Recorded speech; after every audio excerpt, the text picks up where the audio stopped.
Pak Prabowo ini sama kayak Bu Mega ditodong DPC, Pak Prabowo ini juga ditodong anak-anak muda Gerindra supaya memilih mencalonkan si Pak Jokowi. Jadi Gerindra kemudian kan mencalonkan Ahok ya sebagai wakil. Pak Jokowi ini sempet loh dia telepon saya, aduh Mbak, aku iki karo Ahok wong iki bengak-bengok gitu. Jadi dia pakai bahasa Jawa tuh orangnya kan suka teriak-teriak gitu. Pak Jokowi ini orang yang memang petarung dan dia pekerja keras. Mas, kalau kita belusukan itu dari pagi sampai nanti malam jelang 12 itu nggak ada istirahat. Besok pagi jam 6 udah berangkat lagi. Ternyata yang dikasih ke rakyat itu orang kan udah ngira oh itu duit negara. Tidak. Jadi setiap presiden itu punya dana operasional. Nah, yang dikasih ini yang sebetulnya kalau orang lain, presiden lain itu buat sendiri. Nah, dia nggak dipakai, tapi dikasihkan kalau ketemu pedagang di pasar, ketemu. Jadi ini sebetulnya kaitannya ini mumpung puasa sodako. Jangan pernah challenge Jokowi. Lo challenge dia ladenin gitu loh.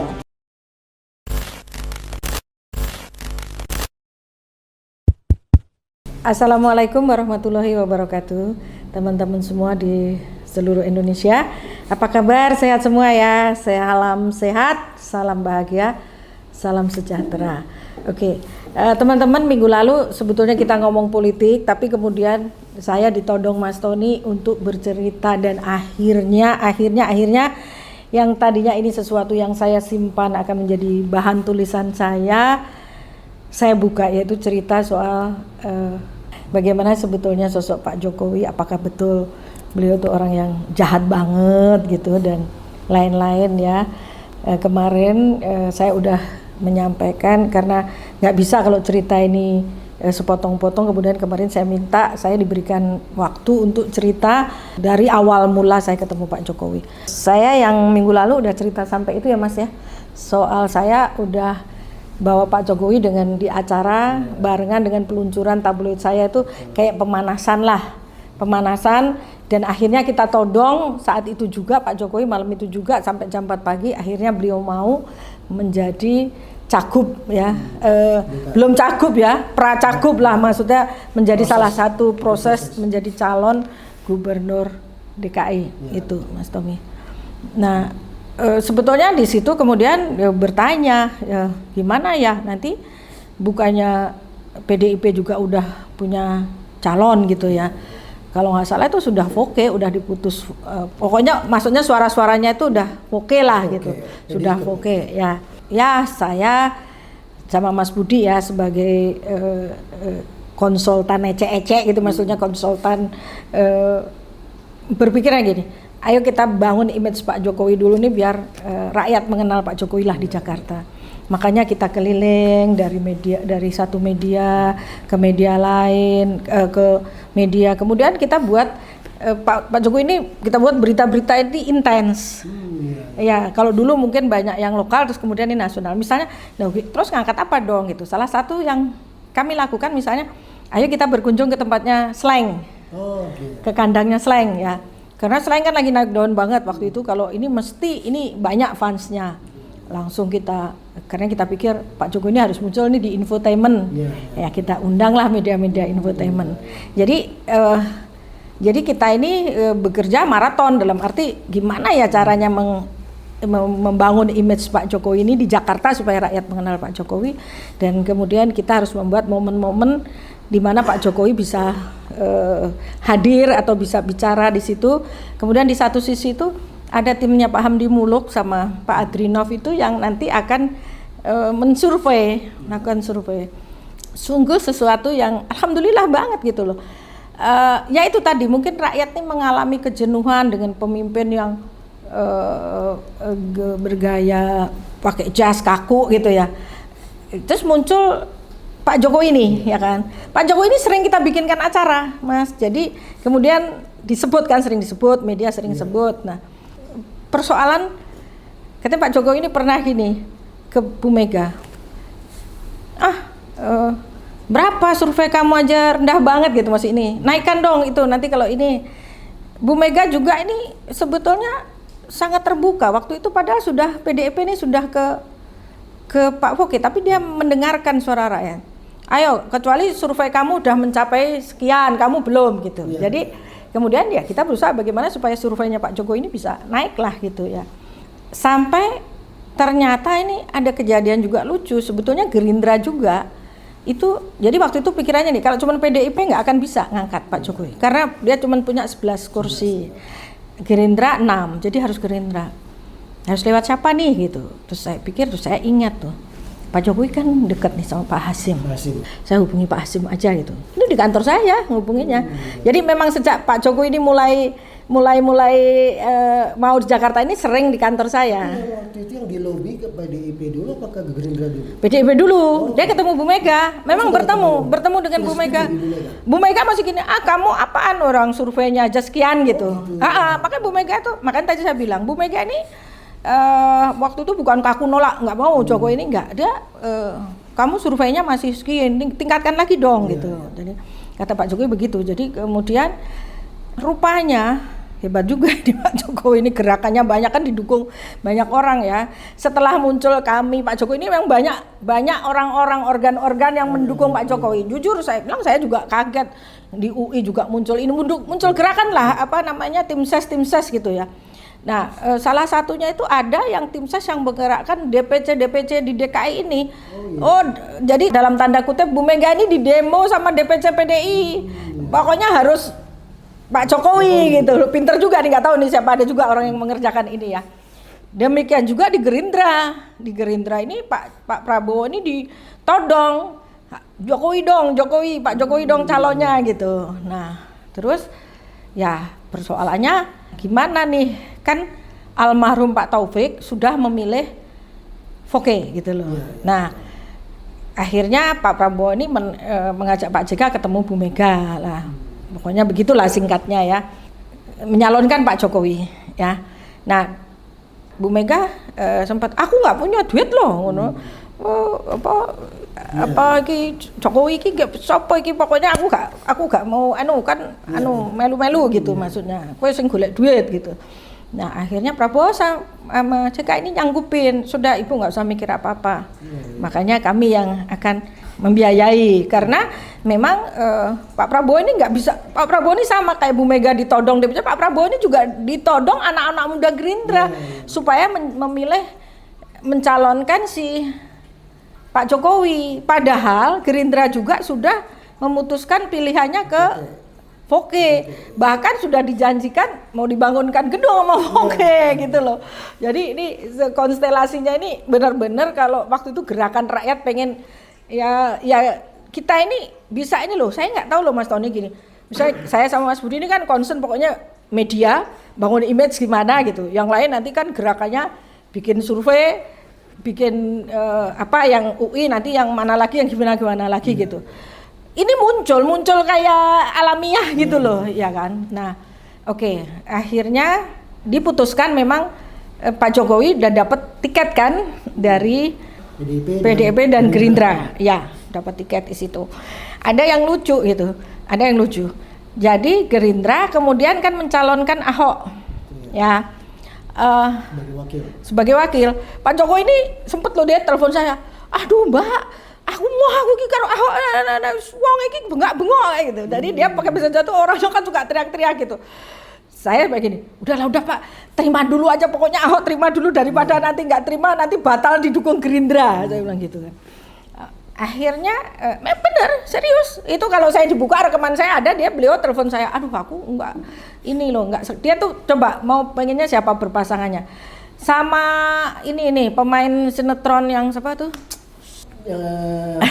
Siapa itu kok tadi lupa? Deddy Mizwar ya. Jadi pengennya Pak Jokowi itu malah sama Deddy Mizwar. Saya bilang, Pak, sudahlah, Deddy Mizwar nggak punya partai Pak. Saya bilang gitu. Udah terima aja itu. Ahok dulu, aku bilang sudah terima aja. Nanti soal ngomong nanti saya ngatur. Saya bilang, enggak, dia kalau ngomong soalnya begini kan. Kalau Ahok ngomong, ntar kalau soal ngomong nanti saya ngerem. Saya bilang gitu kan. Yang penting terima dulu. Udah. Ya dari kalah itu waktu daftar itu lucu Mas, kalau daftar dikira itu direncanakan ya pakai batik apa tuh, enggak lah, itu Pak Jokowi pergi aja ke ambasador, makanya dia itu tuh saya bilang dia itu kreatif, dia tuh otaknya tuh kreatif, out of the box. Dia ikut ini lagi rame ini Korea pakai baju gitu, dia pergi ke mall ambasador, Dia belilah hem itu 2, satu buat dia, satu buat Ahok. Jadi itu bukan sesuatu yang dirancang, dia itu enggak, itu sesuatu yang ini keluar aja dia beli apa ya, pakai hemnya. Nah, terus kotak-kotak yang merah itu sebetulnya ngikutin Korea yang lagi tren saat itu kan, lagi tren, lagi baru-barunya. Kalau sekarang nih istilahnya udah lama, waktu itu kan masih baru-barunya. Itu baju yang lagi hit di Korea. Itu drakor.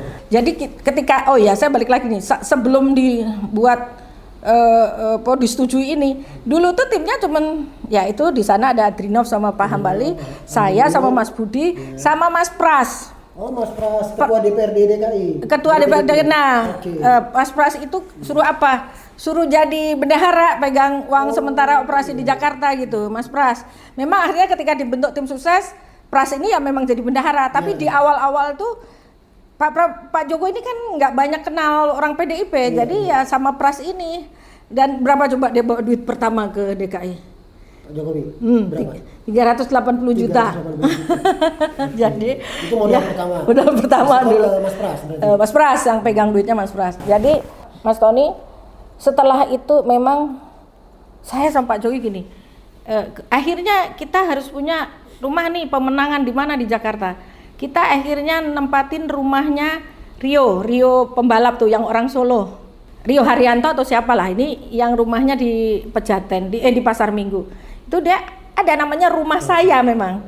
Nah, itu rumah saya tuh menjadilah rumah pemenangan tim suksesnya Pak Jokowi di situ. Namanya rumah pemenangan. Ada satu yang menarik yang orang mungkin sampai hari ini nggak akan tahu, Mas Tony. Tahu nggak? Sejak Pak Jokowi itu mulai ditetapkan menjadi cagup, ibundanya itu menunggu. Menunggui di rumah saya. Di rumah saya. Di rumah Rio tinggal itu. Tinggal di situ. Satu kamar sama Pak Jokowi. Jadi kalau malam Pak Jokowi tidur sama ibunya. Ini satu lagi. Ibu Iriana masih di Solo berarti? Sama anak. Kaisang masih di Solo? Hampir tidak pernah, memang ibu ya kalau ketemu cuman dulu nganterin misalnya ke kantor saya pas waktu ada SMK atau apa-apa itu Bu Iriana ikut datang, tapi biasanya nggak muncul.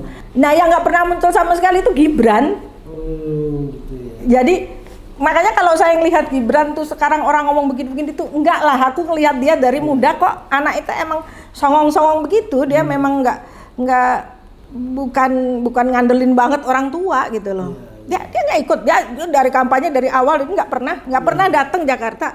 Coba waktu di wisuda bapaknya jadi gubernur ada fotonya Gibran nggak ada, cuman Bu Iriana kan. Artinya sebetulnya anak-anak Pak Jokowi ini bukan yang memanfaatkan banget bapaknya. Waktu itu si Kaisang yang masih di Singapura, jadi di Indonesia itu baru si Gibran sama Kaisang sama Kahyang. Kahyang itu kan Kaisang di Singapura sekolah. Gibran itu dari kuliah di Australia pulang, dia buka usaha catering di Solo. Namanya Cilipari. Gibran itu ngoseng sendiri gini. Dan Gibran tuh nggak pernah maksudnya ya begitulah ikut bapaknya itu tuh enggak. Bahkan ya, nih bicara agak maju lagi, setelah bapaknya gubernur pun ya dia bukan acak kucuk yang anak yang bapaknya gitu, enggak seperti itu. Jujur saya pun hampir tiap minggu, nanti saya berapa hari di Solo, nanti Jumat saya kesini lagi sama Pak Jokowi. Saya belum pernah ketemu sama Gibran, cuma dengar ceritanya aja Gibran. Dan saya pernah media saya wawancara sama Gibran saat mau menikah sama Silvi, Gibran ini orang yang ya nggak mau diinikan sama bapaknya gitu loh, pokoknya hidup sendirilah dia survive lah. Itu mungkin nanti saya mau bilang kenapa saya ikut termasuk orang yang mendorong, Mas Tony. Karena saya pikir ini anak nggak akan jahat. Mendorong di Oktober 2003 kemarin. Nih maju sedikit ya. Kalau Mas Tony tanya atau orang tanya, kenapa kamu pilih Gibran? Saya hakul yakin anak ini nggak jahat. Karena kan aku tahu dulu dari bapaknya jadi gubernur, dia juga nggak minta fasilitas gitu loh, nggak. Dan dia bukan orang yang, kalau orang kan wah bapaknya dilantik semua anaknya datang muncul mukanya, enggak gitu loh. Dan jangan salah, saya juga Maksudnya pilihan juga istrinya itu anaknya orang biasa Mas Tony, anaknya guru. Iya. Artinya dia juga menghargai orang ini, bukan wah saya kan banyak orang yang keluarga gak kaya hanya mau berteman dengan orang kaya. Tidak, enggak gitu loh. Sylvie ini anaknya orang biasa. Iya. Gitu ya. Jadi di sini saya melihat ketika pilihan-pilihan, saya pikir saya lebih mendorong Pak Prabowo milih Gibran. Kenapa? Jauh lebih aman kok Indonesia. Iya. Tahu nggak Mas? Aman dalam tanda kutip, nggak mungkin dia nggak wrong dah lah gitu loh. Iya. Nggak mungkin dia anak ini nggak wrong itu udah. Saya memang nggak ketemu, tapi saya selalu dengar cerita dari bapaknya lah gitu. Jadi setelah dia udah diputuskan di Jakarta tadi memulai, kita apa ya Mas Tony, kan kita juga nggak punya duit kan 380 juta. Yang kita lakukan apa Mas Tony? Tiap hari dari gang ke gang, itulah yang kemudian kita sebut dengan belusukan. Kita tuh tiap hari, jadi Pak Jokowi ini kalau sudah Kamis terbang dia dari Solo Kamis sore, nanti sampai hari Minggu kita belusukan siang malam ke masyarakat. Jalan kaki dari gang ke gang kita masukin gitu. Ya. Ada cerita yang lucu Mas Tony, menarik gitu, ini lucunya gini. Kan aku ini selalu bersama Pak Jok dalam tim itu ya, maksudnya biasanya aku dalam satu mobil tuh aku sopirnya namanya Bejo, sama seprinya namanya David. Atau satu lagi namanya Angga dulu dia seprinya 2, terus Pak Jokowi. Kadang-kadang ada lagi satu timnya Pak Jokowi orang Solo itu ikut. Nah, satu hari itu malam Lebaran, jadi berarti 1 tahun malam puasa mau puasa 2012 ya. Saya telepon Bejo. Saya karena jam 8 udah pulang, biasanya saya malam pulangnya, tapi saya sore itu udah pulang gitu mah. Jo, Bapak di mana? Di bengkel Bu gitu. Saya bilang, lu gila ngapain malam-malam ke bengkel? Saya juga otak saya tuh bengkelnya nggak kepikir. Enggak Bu, bengkel yang itu yang di SCBD. Jo, lu gila ngapain ini malam Ramadan? Kamu ajak Pak Jokowi ke bengkel, ke kafe, kok kamu bawa ke situ Bapak? Mana siapa yang ikut? Angga. Nah si Angga ini kan juga orang baru dari Solo, dia kagak ngerti juga itu bengkel tuh bengkel kafe ya. Maksudnya enggak Pak, katanya soalnya ada ini apa orangnya TW mau ketemu gitu. Ini gila aja nih kalau coba ada media yang ngeliput, tahu gitu, langsung besok Jokowi Ramadan ada di bengkel kafe, ya kan? Gila ini kan. Dia, rupanya Pak Jokowi juga nggak, jadi dipikir juga dia bengkel gitu. Terus saya coba Angga mana Pak Jo, nih teleponnya Angga, kata saya suruh nyambungkan. Terus saya suruh sambungin, Angga kamu juga Ibu saya kan juga nggak tahu bengkel itu apa, katanya bengkel. Coba sambungin ke Bapak itu. Terus saya sambungin, Pak Jokowi ngapain Bapak ke situ? Iya nih ada katanya. Udah Bapak enggak lah, besok aja ketemu Pak, besok puasa Pak, besok puasa. Iya udah Bapak cepat-cepat keluar, di situ tuh banyak media, saya bilang banyak wartawan, udah keluar nanti besok Bapak ditulis. Ini kepolosan beliau. Iya. Kepolosan beliau. Tapi dia jadi ke bengkel itu jadi. Iya jadi, tapi cuma duduk sebentar habis itu pergi. Karena dia nggak tahu itu. Dia lagi nunggu, katanya ada orangnya TW mau ketemu. Dulu kan saya suka lindungi, udah Pak nggak usah ketemu konglomerat. Dulu aku galak di sekitarnya sudah ini. Nah akhirnya pulang. Wah kita ketawa ngakak-ngakak tuh. Saking polosnya, maksudnya dia juga kan nggak ada bengkel kafe gitu loh Mas. Ada bengkel gitu. Jadi saya kalau ingat itu, aduh habis itu ketawa-ketawa. Nah ada yang lucu lagi gini, kan orang pada gini, FPI ini kan pendukung dari Pak Foke, ya kan. Terus pokoknya nggak mungkin lah Jokowi ini bisa masuk. Nah ini juga satu hal ya. Jangan pernah challenge Jokowi. Lu challenge dia malah masuk. Ladenin gitu loh. Lu jual gue beli, makanya itu kan. Makanya jangan challenge. Dia kan Pak jangan Pak, semua Bapak jangan masuk Pak ke Petamburan itu ininya apa nanti Bapak diapa-apakan. Dia ke saya gini. Enggak kan Mbak? Urai ya Mbak ya. Alah ini opo nih gitu. Maksudnya alah ada apanya gitu loh. Enggak kalau kita baik masa mau diapa-apakan. Ya Pak, udah kita jalan aja. Berangkat kita ke Petamburan, kan itu masuk di gang-gang rumah. Sebetulnya kalau aku agak deg-degan juga kan beritanya, padahal berikutnya setelah ketemu dengan anak-anak FPI, berikutnya sekarang ini kan saya udah tahu tuh ya itu Pak Jokowi ke Petamburan ketemu siapa? Nggak ada. Cuma jalan aja. belusukan. Ya ini dia orangnya, makanya jangan di challenge gitu. Makanya kan ada orang jangan Pak, jangan pernah belusuan ke Petamburan gitu karena di sana kandangnya FPI. Ya dia malah jalan, dia jalan gini, Pak, oke Pak, biarlah bapak ibunya nggak milih bapak, saya bilang gitu. Ini anaknya kita baikin Pak. Ya benar, saya setuju Mbak, kita bawa jajan. Jadi kita bawa jajan, nanti kita kasih anak-anaknya orang FPI itu di jalan. Terus kita beli di warung-warung di situ, semua warung-warung kita belanjain Mas. Rame kan? Semua tahu nggak anak-anak itu di sepanjang gang itu yang anak-anaknya teman-teman dari FPI ini Jokowi malah kayak gitu. Jadi habis gitu saya bilang, Pak udah kita sholat asar aja di sini Pak, kita sholat Mas, sholat asar lah di daerah. Emang banyak orang pada ngeliatin ya orang teman-teman dari FPI ini, tapi ya nggak apa-apa, malah salaman gitu. Jadi di situ saya ngelihat Pak Jokowi itu manusia nggak ada takutnya. Nggak ada takutnya deh itu, apapun nggak ada takutnya. Udah keluar, nah nggak apa-apa tuh Mbak. Kita yang heran, begitu keluar di jalan besar, masa sudah nggak karu-karuan. Masa menyambut Pak Jokowi, betul. Jadi saya tuh, wah ulah merinding Mas, bener. Itu mendekati pencoblosan ya? Belum, ya masih kampanye. 2012 kan? Ya, maksudnya masa-masa kampanye gitu, masih masa itulah. Masa itu masa dari mana-mana itu nyambut Pak Jokowi sampai orang, wah inilah sambutannya luar biasa. Besok semua media headline, Jokowi sukses masuk di kandang FPI. Nah, itu loh. Dia tuh jadi kamu tantang dia, dia ladenin gitu. Makanya kalau sekarang Hasto suka, nih Jokowi tadi hati-hati Hasto. Jangan kau tekan-tekan terus Pak Jokowi gitu. Ya lu soalnya ini kalau aku lihat tuh hajar terus sekarang Hasto ini kan, Pak Jokowi salah, Gibran salah, ini salah itu. Ya namanya manusia, Bang Hasto hati-hati. Ada juga rasa ya Mas ya.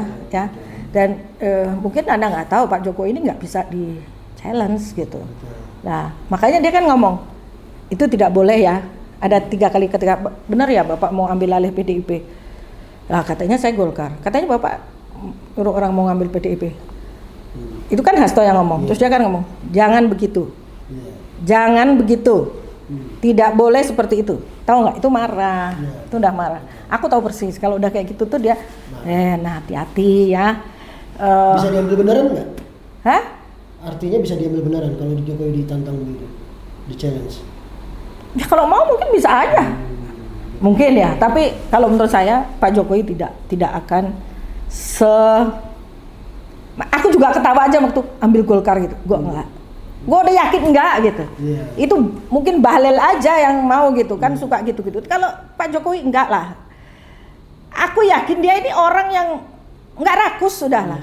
Tahu Mas Tony, udah lah, enggak, kecuali lu emang tantang gitu loh. Lu tantangin lu ini ya dia diinikan karena kan yang namanya manusia, gua diinjek 1 kali diem, 2 kali diem, 3 kali, tapi lu injek-injek terus ya gua lawan gitu loh. Ya, ini sebetulnya. Jadi saya nggak melihat faktor kejahatannya Pak Jokowi ini kalau saya gitu. Tapi apakah setelah saya nggak, kan Mbak Nani dia nggak berkawan sekarang. Masa orang berubah? Saya nggak mungkin berubah, nggak mungkin menurut saya ya. Ya kalau dia kemudian tadi kalau lihat perjalanan Pak Jokowi kemudian dia seperti itu gitu. Pernah juga gini, Mas Tony. Contohnya gini. Dia ini dulu sama Metro kan suka dikerjain. Karena Metro TV kan Voke itu dulu kan. Suatu kali dia tahu, Mbak, waduh ini aku diundang pasti. Kan pernah suatu kali itu di Metro dia dipermalukan sama yang pewawancaranya sampai dia marah gitu loh. Suatu kali dia balas juga nih gitu lah. Wah, gua nggak mau, gua diundang nih pasti aku mau dikerjain gitu ya. Itu pas puasa juga Mas Tony. Ya pas puasa gitu. Jadi gimana ya Mbak ya caranya biar aku nggak mau menghindari itu ada pinternya itu keluar dia. Udah mendadak diundang lah semua kiai-kiai Mas. Makan di SCBD di Riung Kuring supaya dia kalau diundang kan sama Metro TV padahal udah siap. Bikin acara lain. Dia padahal pokoknya udah di sana kan. Dia tahu nanti dia akan mau dikerjakan. Dia bilang, aduh itu sebenarnya nggak bisa Pak Jokowi karena sudah ngundang kiai-kiai katanya. Pinter kan dia. Karena coba siapa orang mau marah wong kiai, wong dia nemuin kiai-kiai gitu loh. Nah, Maksud saya kecerdikan Pak Jokowi, cara keluar dari persoalan itu orangnya cerdik. Out of the box. Out of the box, dia cerdik gimana ya? Aku nggak mau dikerjain ke Metro nih, ke Metro TV ya, gua bikin aja acara buka puasa sama kiai-kiai. Masa buka puasa sama kiai ditinggal gitu kan? Nah kan bener di sana akhirnya Metro itu 01 loh. Dulu kemarin lu kerjain gue, sekarang gue kerjain loh. Nggak ada pokoknya di sana gue nggak dateng gitu kan. Nah, yang orang kemudian banyak itu kan 2 putaran ya. Lolos 1 putaran tuh. Nah disitulah Mas semua orang baru merapat. Nah semua orang dulu ya jangan dikira Pak Jokowi ini mau ketemu Pak Luhut aja susah, udah ke rumahnya itu di Kuningan nggak dibukain. Waktu itu Pak Luhut belum nggak dukung, dia dukungnya Golkar. Jadi Pak Jokowi ini orang yang memang petarung dan dia pekerja keras. Mas kalau kita belusukan itu dari pagi sampai nanti malam jelang 12 itu nggak ada istirahat. Besok pagi jam 6 udah berangkat lagi.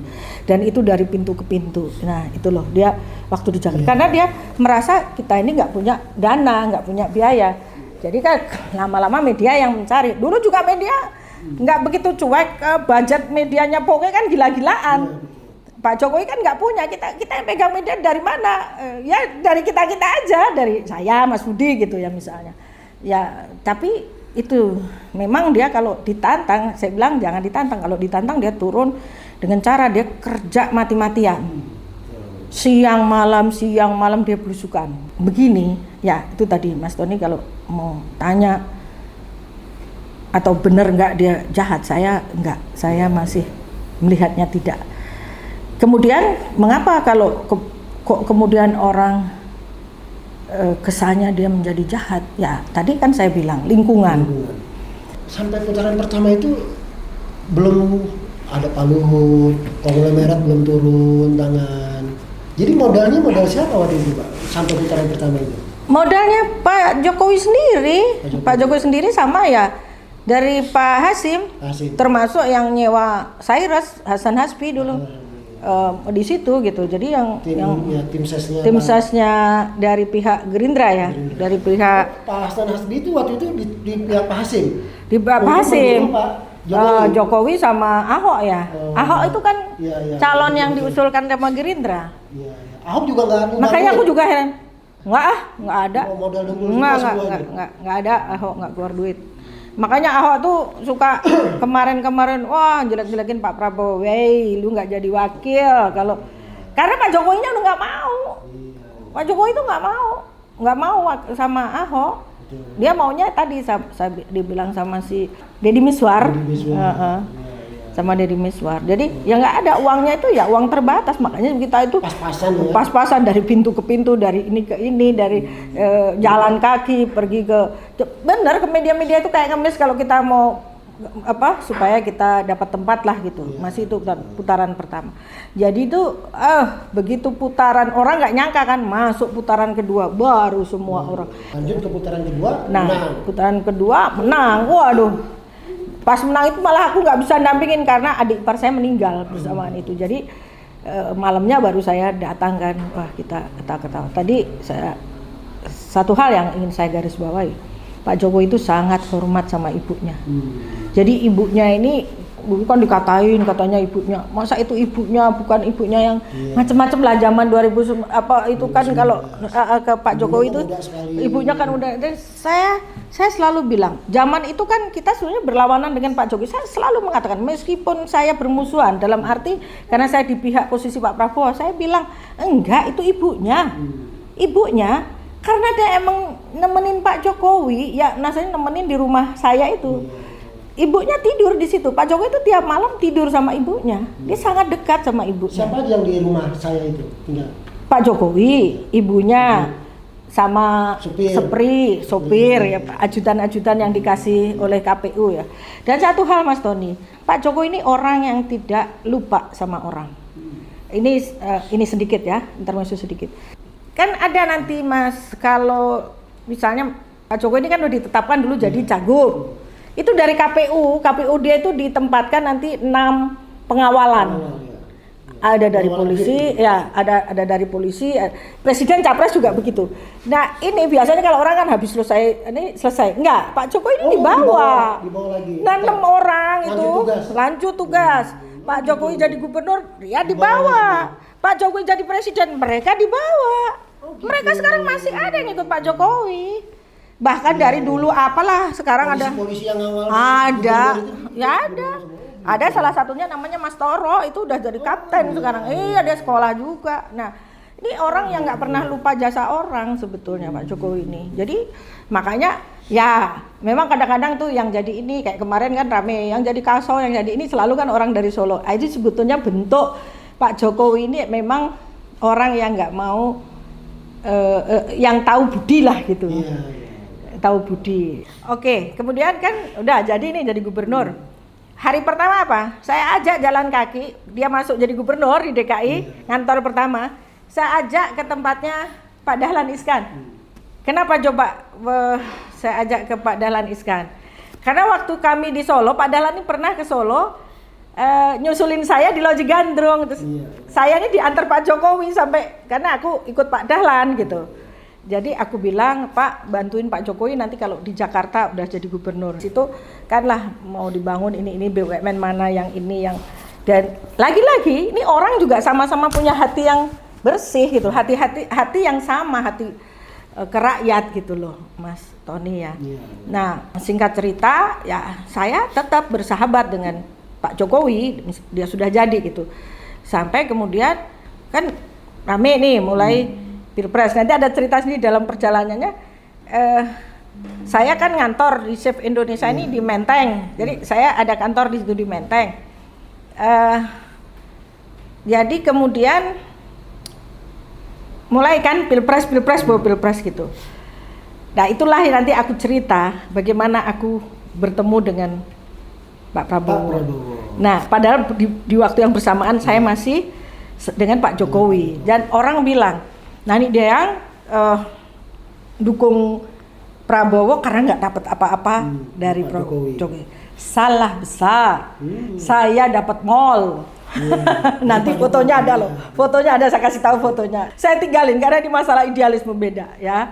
Dan tadi kan Mas Tony sempat nyinggung, ini kok dejavu nih, Gibran dulu kan Mbak Nani Deang itu kan ada maunya Prabowo dan Pak Jokowi.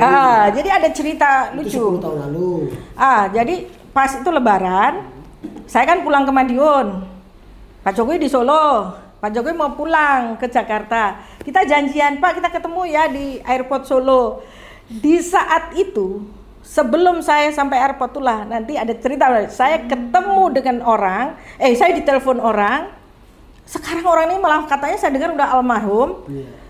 Yang tiba-tiba dia WA saya dulu, Ibu mohon diangkat telepon. Saya nggak angkat. Terus akhirnya saya angkat. Halo, siapa ini? Saya Hendra katanya. Kenapa?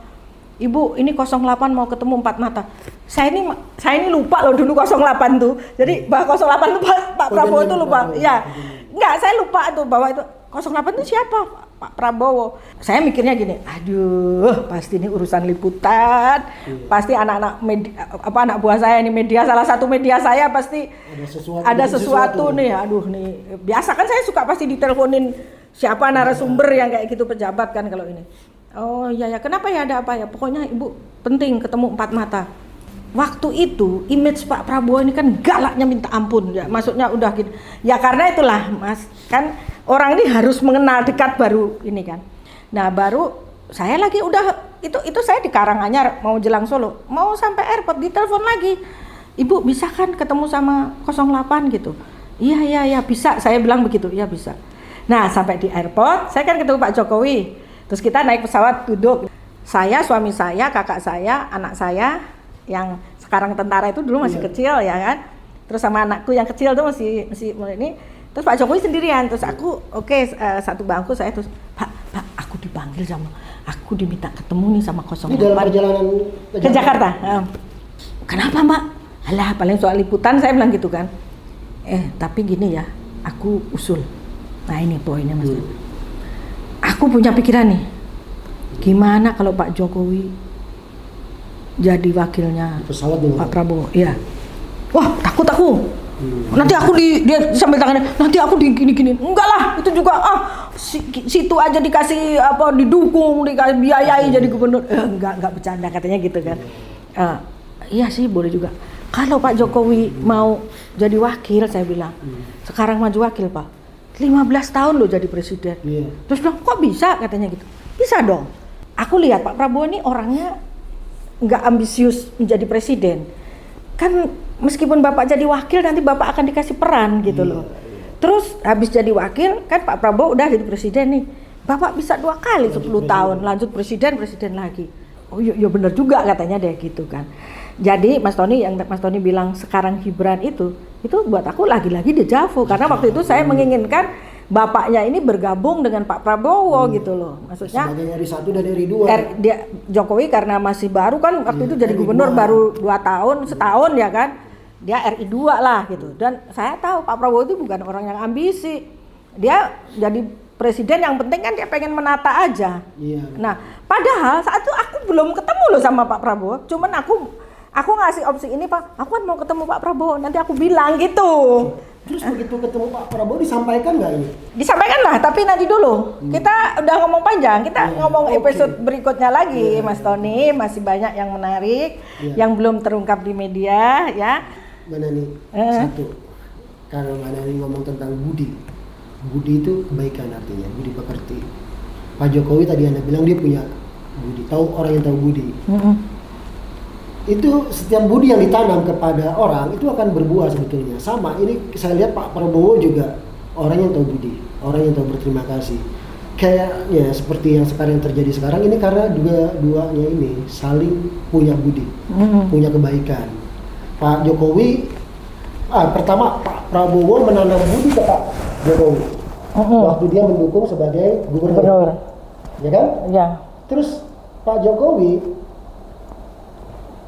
menanam budi lagi kepada Pak Prabowo dibalik, mengangkat Pak Prabowo sebagai Menhan. Padahal ini musuh secara politik, di mata rakyat ini berlawanan. Tapi di mata mereka budi itu tetap harus ada. Menanam budi itu yang harus kita pelajari, bahwa setiap kali kita menanam budi pasti itu akan berbuah baik. Pak Jokowi ketika jadi presiden dengan segala tadi saya bilang plus minusnya ya, tapi dia memang banyak memberikan bantuan ke rakyat, ya termasuk bansos, apa macam-macam itu sebetulnya bansos itu lebih ke nuraninya. Meskipun itu emang sudah ada di zamannya Pak SBY, tapi di zamannya Pak Jokowi kan diperbesar. Dan di mana dia pasti akan memberikan bantuan. Dan Mas Tony baca kan, ternyata yang dikasih ke rakyat itu, orang kan udah ngira oh itu duit negara. Tidak. Jadi setiap presiden itu punya dana operasional. Nah, yang dikasih ini yang sebetulnya kalau orang lain, presiden lain ini buat sendiri. Nah, dia nggak dipakai, tapi dikasihkan kalau ketemu pedagang di pasar, ketemu. Jadi ini sebetulnya kaitannya ini mumpung puasa sodakoh, Mas. Pak Jokowi itu sodakohnya banyak. Kalau Pak Jokowi ini jahat sebetulnya begini. Mungkin ya tadi lingkungan itu. Dan kalau mau jujur, Pak Jokowi ini jadi presiden bener ya mungkin setahun terakhir, nggak ada setahun terakhir inilah atau berapa bulan terakhir ya. Menjadi presiden yang tanpa beban untuk mengambil keputusan apapun. Nah itu, ya ini sebetulnya kemudian muncul kata jahat ini 2019 di situ ini besar banget kan, cebong kadrun, orang diambilin orang. Di situ kan kebencian mulai muncul tuh, yang ada penembakan teman-teman ada FPI kemudian dibubarkan, Habib Rizik dikejar, apalagi di situ muaranya tuh. Nah ketika itu dia Pak Jokowi nggak ada di lingkup orang-orang itu, kan nggak ada. Ya, tidak ada ya. Jadi saya mudah-mudahan ini berlanjut dan kita rakyat sudahlah jangan terbelah lagi gitu. Mari kita perbaiki. Kalau ada kurangnya Pak Jokowi kita dan saya akan cerita lagi nanti ada yang menarik bagaimana saya bisa bertemu dengan Pak Prabowo, ada cerita yang lucu ya kan. Berikutnya kan saya ada kenapa sudah saya ini istilahnya udah menjalin hubungan begitu jauh, harusnya ikut aku terus sama Pak Jokowi sampai jadi presiden. Wah, wong yang di awal-awal aja pada dapat apa tuh menteri apa-apa, apalagi aku dari awal ya mungkin gitu. Tapi memang jalan Tuhan. Nanti aku cerita kenapa tiba-tiba ada kejadian saya mendukung Pak Prabowo. Oke teman-teman, demikian tadi obrolan saya yang saya monopoli ya karena ceritanya saya dan cerita kemudian dipancing oleh Mas Tony, ya kan. Semoga apa yang saya sampaikan ini ada berguna. Paling tidak ada satu hal pesan moral, Anda harus menjadikan ibu ini sebagai jimat ya. Betul. Ternyata sukses Pak Jokowi tadi setelah tadi dulu di episode kemarin di episode pertama saya sebut ada 4 hal. Ada satu lagi adalah ibunya adalah jimatnya. Dia sangat mencintai dan menghargai ibunya.